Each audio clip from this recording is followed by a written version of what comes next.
I've never told anyone this, so this is a scoop. And I wonder if I should say it. Okay, the weirdest thoughts go through your head when you're up there, because think about it. I'm this close to the president, right? And I go, oh, I'm this. I'm sorry, I don't know if I can. No, you're fine.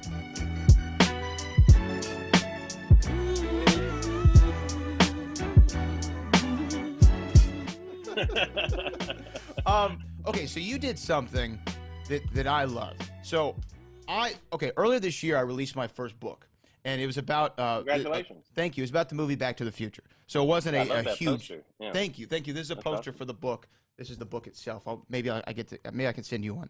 I It's would called love Back to. from the Please, Future. please sign it for me. Yeah. I will. I'll send you one. But okay, so when I agreed to do it, it was something that I really wanted to do. Then I had that internal doubt of, wait, what did I just agree to? This is going to be a mammoth project to take on. For you, when you agreed to do the White House Correspondence Dinner, to me, that's something that I've always loved. I go back and I'll watch them intermittently. I even saw one recently when Bush had his had a guy impersonating him, doing his actual internal monologue. I can't remember the guy's name off the top of my head, but it was funny. It was really funny. And it was a time for everyone. He was very talented. Yeah. He was great. He was great. Now, when you agreed to it, obviously, I'm sure as a comedian, you said this is something that every comedian dreams about.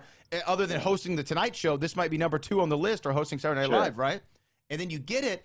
Was there that immediate sense of, what did I just agree to? All of it.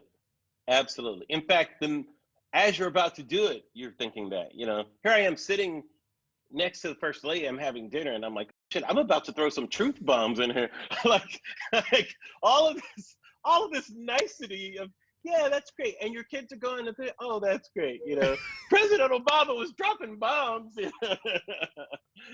Well, that's her, I'm going there. But thanks, Mike. All this stuff. I'm like, oh, what am I going to do? So there was a tremendous amount of pressure. You're absolutely right. I was looking forward to it. And in fact, it was something that I really wanted to do. So when it happened, I couldn't believe that it did, but you're right. And then as soon as I got it, I'm like, why did I agree to do this? What was I thinking? This is not a good idea, Larry. Did you have that out-of-body experience as you're looking at completely. the president and say, what am I doing? Okay, I've never told anyone this, so this is a scoop.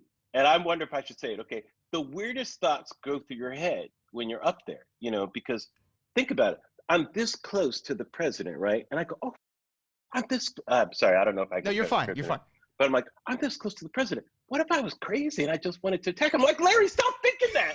What's wrong with you? You can't think that. And then my other side's going, I know, but I mean, could they stop me? And I said, yes, motherfucker, stop thinking like that. Yes, they can stop you. Why are you even having these thoughts? And my mind's going, I'm just saying how close I am. It's just bizarre. Who's been this close to this leader? So this is just to say how crazy your brain gets when you're thinking of that stuff. It's so bizarre. Did you have your inner circle of people who you were bouncing the jokes off of? And yeah, definitely. Was there one to where, whether it was saying the N-word in front of the President of the United States of America, or was there anything or the dropping bombs from long distance like Steph Curry or whatever the joke was? Was there anyone that just didn't play in the room that you said, you know what, though, I'm still sticking to my guts. I know y'all are saying don't do this joke. I'm still going with it. It was kind of the opposite. I came up with the N-word thing very early because I wanted to make the point of how the world has changed, how there couldn't be a black quarterback. A black man couldn't lead a football team, and I was the leader of the free world. And that, to me, just was a point I wanted to make directly to the president. And it was very emotional to me. I was emotional when I was writing it. And I just thought to kind of cut under that was to do that moment. You did it, like that kind of thing, And my friends who were helping me out loved it from the beginning, but I was concerned about that. I don't know how to say it. They were like, no, Larry, you have to say that. And even up until the last one, I think I'm going to drop that. You are not going to drop that. You have to do that. So they actually kind of, not talked me into it, but just coaxed me into sticking to my initial thoughts on that. Still, it had been such a wild experience. It was crazy. Out of body is the correct way to explain it. That's exactly what it was. It still seems bizarre and surreal. Yeah.